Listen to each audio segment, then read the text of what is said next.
If you got a bumper, then shake it. Embrace it. If you wanna be, let's go. Get naked.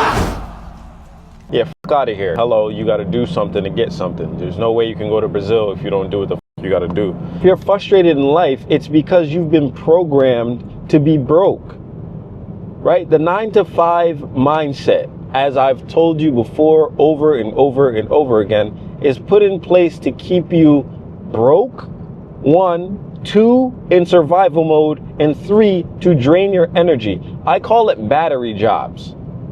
Right, and coming back from Brazil, I realized that not only talking from people from other countries, but also just being around in a different environment, people are literally working to survive, which means you're staying in a low energy state, which means that you're always going to be looking for how you can get the next buck by giving yourself to get it. Right? There's no creative process. There's no thought process. There's no steps that they're taking or you're taking. There's no steps that you're taking to not only increase your income, but do it at a rate in which you enjoy yourself and find yourself in a fulfilling spot, in a fulfilling job, in a fulfilling career, in a fulfilling business, in a fulfilling relationship. Your relationship to money is tied a lot, or says a lot about your energy state. If you're always in a survival state, then how the hell could you ever expect to garnish the amount of money that you dream about at night, that keeps you up at night? That don't make any sense. People go on and on and on and on and on to stay within the program that society has built for you, and you then question at 50 or 60 the advice that you were given from the people that came before you, because the system may have worked for them at that time, but we've entered a new age. This shit of 9 to 5 is no longer the gig. You need to be able to monetize your skills, monetize your talents, and then have the work ethic to take it to the next level. This idea where you just go to school and go up the system, and then, oh, you get to graduate with some paper in your hand that says you did hard enough work for you to be able to go out into the real world with a fuck ton of debt that the U.S. not only benefits from. Like, I want you to look up, and I know I've had you do this before, but look up the US's number one asset. Just look it up.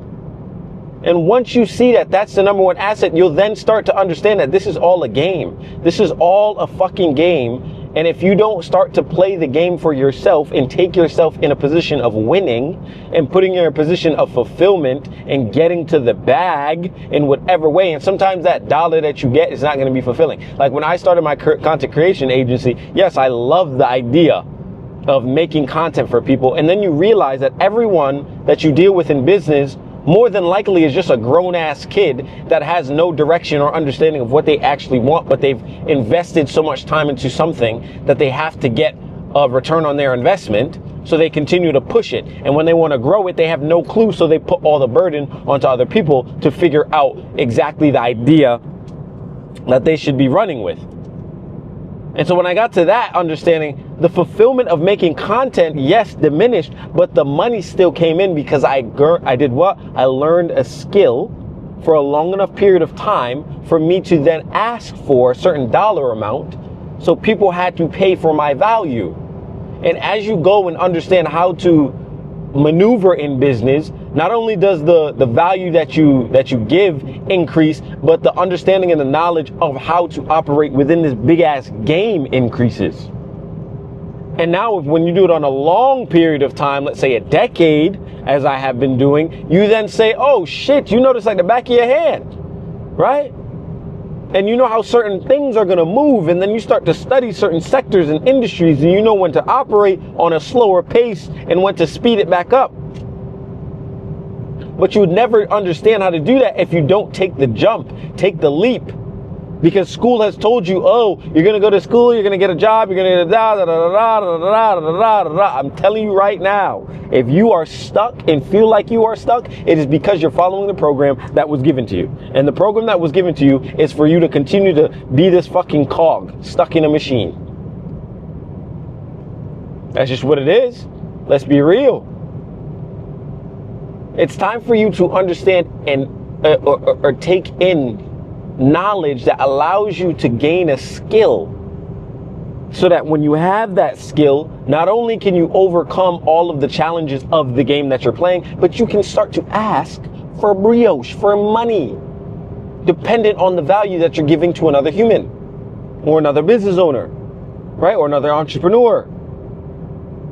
And at the basis of it all, you should always feel the need to increase your value. Because I promise you, the more you increase your value, not only are you able to ask for money, but the relationships that you get into increase, because people like to be in relationships that they can benefit from. So if you can benefit from somebody, from their skill set and the value that they bring, and then they can value from the value that you bring, or they get benefit from the value that you bring, now we're working as a cohesive team to get something done or move the needle forward in whatever capacity we desire. But you to be book smart, and you to be school smart, and you to be all this other smart but not smart enough to be able to jump into business yourself and do what you know you need to do is not good enough. It's not. So come on, clock in, tap in. Get into the space of understanding that money is here for you, but you got to get out of this programming. And if you haven't downloaded the ebook, the free ebook, I've been doing all this shit for free because I really believe that you need to get out of this mind state. This mind state is going to fuck you up in the long run. You're going to have regret. And some of us sit and wait and wait and wait and wait and wait, and all you're going to do is repeat the fucking cycle that the people that you may see nowadays have, right? Your parents are going to go through it. Your parents may even be going through it. Your parents might be envious of you. That's another topic though. That's another discussion. But the point of the matter is, you don't want to die with regret. You don't want to die with the things on the table that you know you should have done, but you didn't do because what? You were either scared, you didn't feel like you were prepared. Sometimes you don't need to be prepared. Sometimes you just need to go and do and do and do and do and do and see what the fuck happens. Because I promise you, what happens when you just start to take action is way more beneficial than the fucking regret that you get at the end for not taking action, but also even more so for the people that prepare, overthink, and want perfection. You're gonna outpace them, because the best way to learn is by doing things that you've never done before, doing things, oh shit, police, doing things that force you to think, that force you to operate, that force you to move your needle in whatever capacity that it sits, right? So you want to fucking start doing the work even when you feel like, oh, I'm new to this. But the objective is to get out of the programming that they've been giving you and feeding you since you were in the fucking school system, right? So start by downloading that free ebook that literally will not be free in about 30 days. But download your free ebook, subscribe, like, and watch all the other videos that I've put up before, because all of the videos will help you understand how to maneuver within the game. Holla. Boy, Mr. Brown.